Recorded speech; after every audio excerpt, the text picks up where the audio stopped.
Hi friends, Mrs. McBride here, coming to you straight from my, let's see, what is this room? This is our extra bedroom, also known as the puzzle room. We really like jigsaw puzzles in the McBride house. All right, so I'm here on notes, pages 4 and 5. You'll definitely need your calculator today, and let's get started. So hopefully you just watched the balanced versus unbalanced, because what we're doing today is taking a look at some balanced versus unbalanced forces. So first question for you is, how do we determine if there's a net force acting on an object? Well, what we do is we construct what's called an FBD, a free body diagram, and we find the sum of the forces. So what we're basically saying is, hey, let's look at what forces are acting, and then we're going to sum them up. So a few more questions for you. So first question is, if an object has zero net force, does that mean that there are no forces acting at all on a body? And the answer to that is no. That just means that the forces are balanced. The forces could be balanced.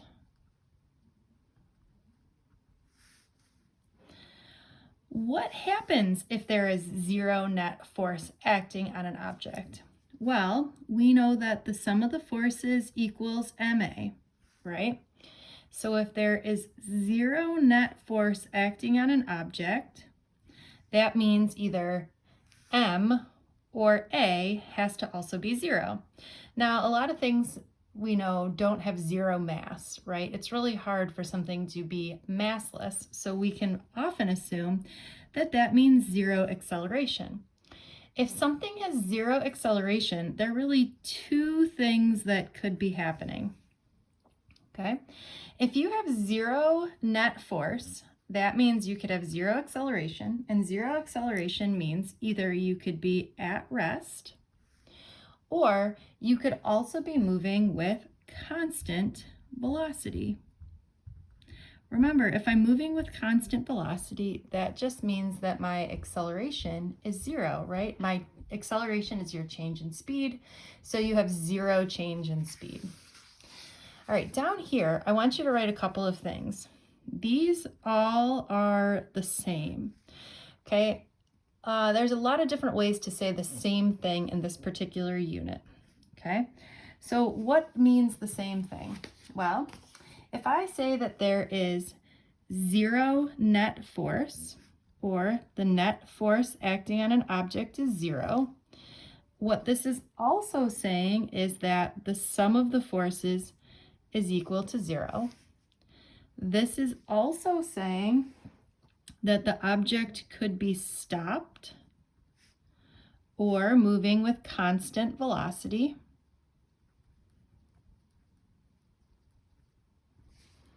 or this could be saying that the acceleration is equal to zero, or that the forces are balanced,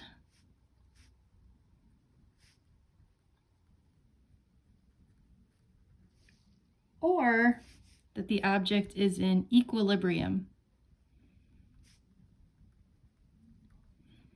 Now I want you to leave this here for a second. All I'm saying here is that once we take a look at what's happening with the net force, if the net force is equal to zero, all of these things are actually true, okay? So let's take a look at some situations. In each situation, I want you to predict if the object is at rest, or moving with a constant velocity, or accelerating up, down, left, or right. So when we take a look here at A, we see somebody is pulling a wagon full of toys. The frictional force is pointing to the right, to the left, and this person is pulling to the right. So first question is, are the forces balanced? Okay, and the answer here is no, these two numbers are not the same. So since the forces are not balanced, that means we're going to have acceleration, right? So my question is, which direction is their acceleration? Hopefully you said right. So in this case, we're accelerating to the right. And again, the reason that is because the forces are not balanced, or we could say there was a net force of 20 newtons to the right. Okay, What's going on here? Are the forces balanced? Yes. Okay, so we can say that this particular object, since the forces are balanced, we know that it's either stopped or moving at constant velocity. We're going to guess that this is at rest because it's just a book sitting on a table. But could it be moving at constant velocity? Absolutely. Okay. Taking a look at this beautifully drawn person in an elevator. Okay, first question is, are the forces balanced? The answer is no. Okay, so since the forces are not balanced, we know that there's going to be acceleration. And which direction is the acceleration going? Hopefully you said down. All right, here we go. This is a person with a parachute. Okay. The drag force, it says, is 600 newtons. The weight is 600 newtons. So are the forces balanced? Yes. Okay. So what we know is that we're either going to be stopped or moving at constant velocity. In this particular situation, what do you think is happening? Are we stopped or are we moving at constant velocity? For me, it's pretty obvious that we're moving here at constant velocity because I know that when we're parachuting, it's very unlikely that we are going to come to rest, right? We are going to be moving with constant velocity as these forces stay balanced. But again, we're not really sure, so we're just taking a guess. All right, here's a plane. It looks like there's 1,000 newtons of force to the right and 200 newtons drag to the left.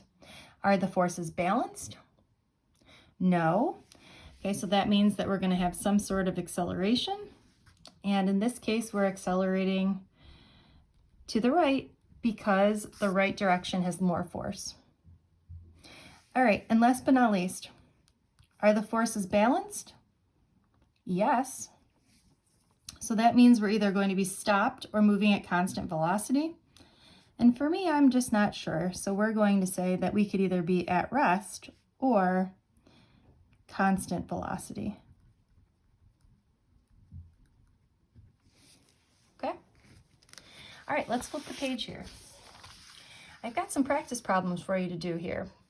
So now this is more like what you might actually see in college physics. This wants you to calculate the acceleration on the object below. So in each case here, we're going to use the fact that the sum of the forces is equal to ma. In this particular case here,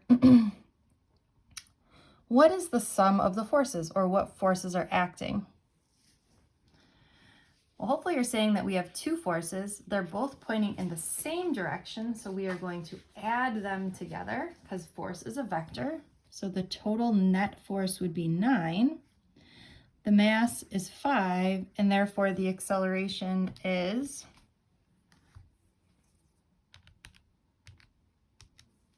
1.8.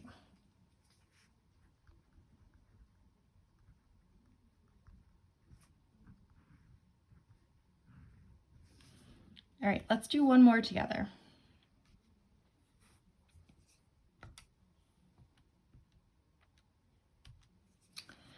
Let's calculate the acceleration of the object below.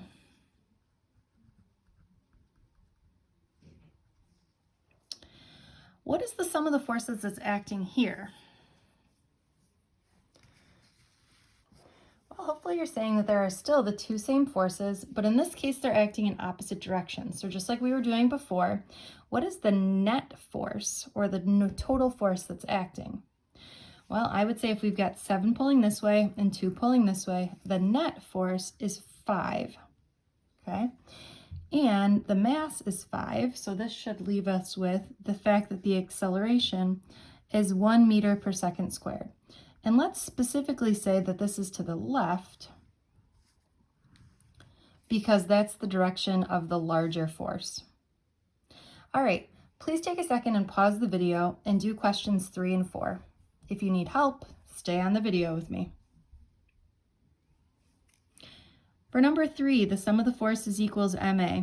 Again, we've got 12 and 10. They're not pointing in the same direction, so we're going to subtract these two and say that the net force is 2 newtons to the right. Our mass is what we're looking for, and our acceleration is 0.25.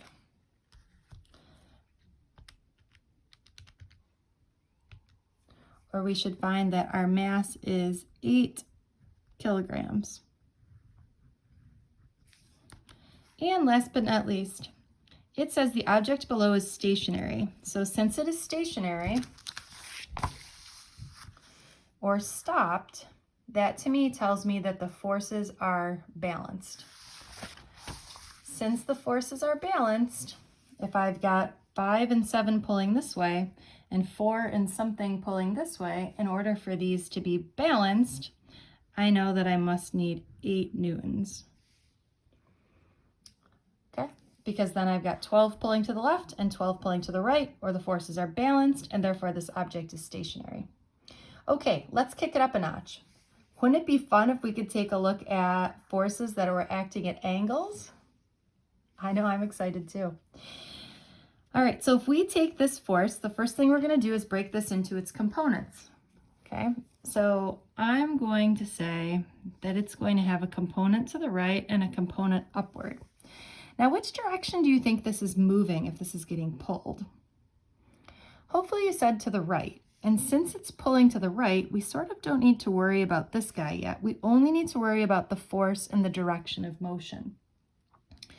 As a reminder, when we're looking for the x component of any vector, remember we're going to use the fact that it's a cosine of theta, or in this case, we would have 10 cosine of 30.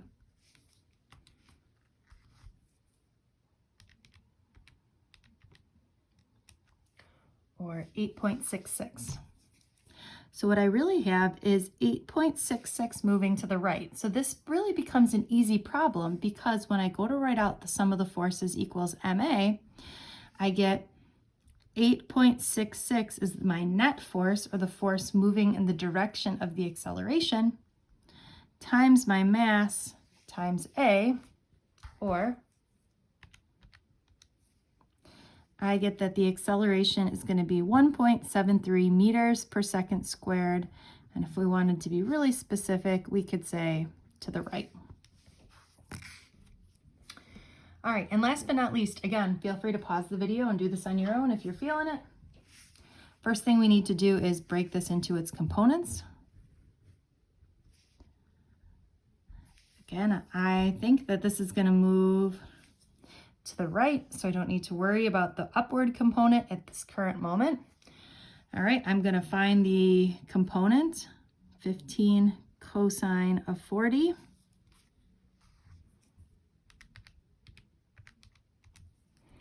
Let's make this 11.5. Okay, so if I have 11.5 pulling to the right and I have 4 pulling to the left, what is my net force that's acting here? Hopefully you said 7.5 is equal to 5 times A. And you should find that the acceleration in this case is 1.5 meters per second squared. And again, we should say to the right.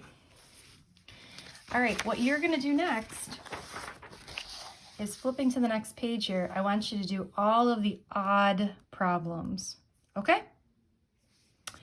Good luck. Thanks, friends.